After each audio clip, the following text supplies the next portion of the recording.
Dreamcast 10-year anniversary. Dreamcast, you wowed us with your VMUs, with your amazing game collection. Over 18 months, we were in gaming heaven. Dreamcast, I just want to thank you. Sega, I just want to thank you as well for the great times. For those out there listening who are Sony fanboys or Microsoft fanboys who felt like Dreamcast had nothing to do with them and they don't really give a damn, before we start this video, I just want to let you guys know, Bernie Stoller used to be president of Sony SCEA. Okay, the first president. And after that, he launched the Dreamcast. After he left, Peter Moore came, and then he basically brought the Dreamcast to legendary status. And then he went and launched the Xbox 360 and brought it to legendary status as well. So now off to the top 20 most influential Dreamcast games, or just the top 20 games, I guess. I cannot start this list off without the music you hear in the background, Jet Grind Radio. This game had like the best soundtrack ever. Oh man, look at this cell shading, graffiti. I mean, it was just so innovative. I don't even know, as a game designer, I don't even know how these guys even thought of this. Amazing. Next, we're gonna go with Code Veronica. Oh man, Resident Evil. This was it. This was the first Resident Evil with full polygon backgrounds. The other Resident Evils all had pre-rendered backgrounds. Hey, they look great, but you know what? This one really brought things to a new level. It had like chandeliers swinging, and Wesker made his return. Well, this is like the first time Wesker made his return, because he always makes a return. But this one we really found out the real story behind Umbrella. Also, we had games like the NBA and NFL 2K series. I mean, NBA, they had player introductions. I mean, truly amazing. Like, what the hell? That was crazy right there.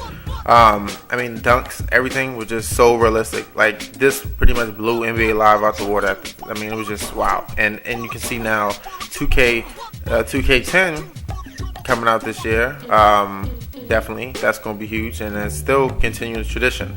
NFL, unfortunately, we know what happened with NFL, but at the time, I mean, it was completely crushing Madden.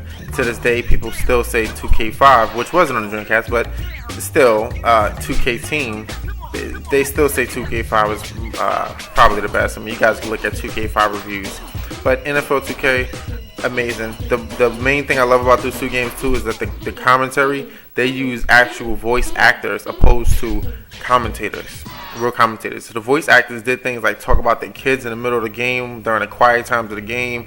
I mean, they would never shut up. I loved it.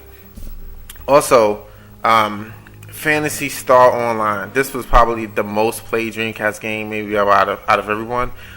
This was basically our World of Warcraft. It was free. Part 1, version 1 was free. I mean, I remember we used to play it. We used to just hang out. We used to play a game for like 3-4 hours. 3-4 in the morning, we get kind of tired. And instead of turning it off like normal people, we actually stood up and just talked with our chat. You know, in the chat, not even chat room, in the game. We would go to the store section of the game and just sit there and type to each other and just talk. Shenmue. I cannot talk about Dreamcast without talking about Shenmue. This game gets a bad rap, but until you actually play it and understand what's going on, you cannot give it a bad rap. Amazing game. I wish there was a part 3. I understand why there won't be a part 3, but I wish there were a part 3. Before Shenmue came out, people were calling it Virtua Fighter RPG. Now, Virtua Fighter 3 was the main reason why I got a Dreamcast at launch. Unfortunately, it didn't launch with the American launch. It launched with the European launch. It launched with the Japanese launch. But Americans had to wait till October. I believe it was October. Then I think it got delayed. But Virtua Fighter TV finally came out 3.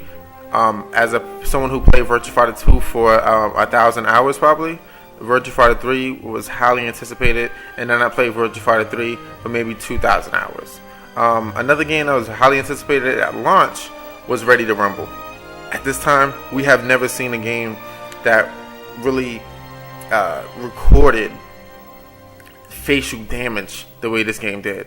You would box, and then you would see these guys' faces get all bruised up. And at this time, coming from the PlayStation, Sega Saturn, and the Nintendo 64 era, there was nothing like this. Just the technical reasons. I mean, and first of all, Ready to Rumble was a great game. Michael Buffer was at the top of his career. Another game that was technically amazing, Virtua Tennis. Oh my goodness. I believe Virtua Tennis 1 did not have Serena or Venus, but part 2 did. But part 1 was just totally amazing. It had a fake Arthur Ashe at the end. To this day, I still cannot beat that damn boss. It was two of them, Arthur Ashe and this other guy. Fake Arthur Ashe and this other guy. Those two are just killers. Give me some tips so I can finally beat Virtua Tennis, because I'm all the way at the end. I saved it on my VMU. Anyway, another game that I never really thought I would get into, but this is actually a really fun game, Sega Bass Fishing. Actually, that's probably the first game I'm going to go play after I finish recording this, because that's how great Dreamcast games was. Like, who would ever think I'll be buying a fishing game? Who cares about fishing? I'm not from Minnesota. I'm from Queens, right? Nobody's buying fishing games. But Sega made such great games. Sonic Adventure, that was another launch title that people... This was the first full 3D Sonic, okay? And once you seen him getting chased by that whale, you knew you had to buy it immediately, okay? My favorite part was when he ran down the building. The design of that could have been better, I thought, but amazing. I mean, I think I'm actually going to do that as well when I finish recording this. E3 2009, Microsoft showed off in the tall. Everyone went crazy, and a lot of people said that's not even real. They said, how are you going to talk to the game? Well, Dreamcast Ben had a game like that. It was called Seaman. Seaman, you actually talk to the fish, and the fish actually grows, and he actually turns into a frog at the end of the game. But you have to actually talk to him every day. If you haven't seen him for like a week, the tank will get dirty. You have to explain to him why the tank is dirty, and it was all kind of things. He would actually be your friend. That was a real cool game. Grandia. Oh my goodness. Grandia 2, one of my favorite RPGs ever. When I heard Grandia 1 made so much impact over there in Japan, to the point where they even compared it to Final Fantasy 7, I just said, what is this Grandia 2? I gotta see what this is about. This game has one of the best stories I've ever read. I mean, I'm comparing it to Kurt Vonnegut books, or even on the video. It's the best story almost ever. I love Grandia 2 story. It makes you think about life. It makes you think about religion. Makes you think about so many things. Amazing. In the gameplay, oh my goodness. It's not just regular strategy turn-based. It's not just like a turn-based game. You gotta play it to see. Dead or Alive 2. Oh my goodness. I remember when the first time I seen Dead or Alive 2, and they were just breaking through walls, and I was just like, wow. No offense to Virtua Fighter, because it's a different kind of game. But I said to myself, damn, this is what I've been looking for.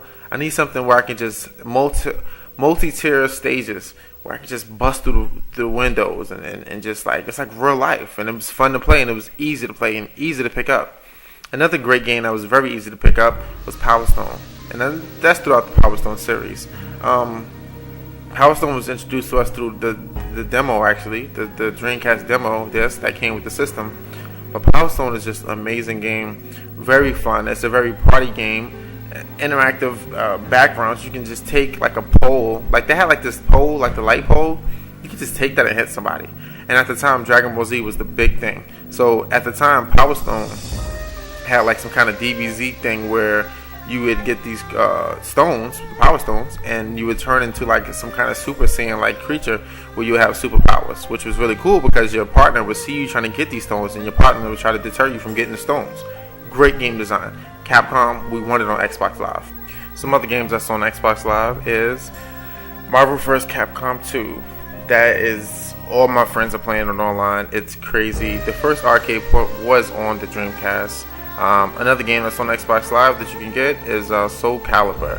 Soul Calibur, oh man, when this game came out on Dreamcast, it was receiving 10s, Game of the Month from like every magazine. It was just crazy.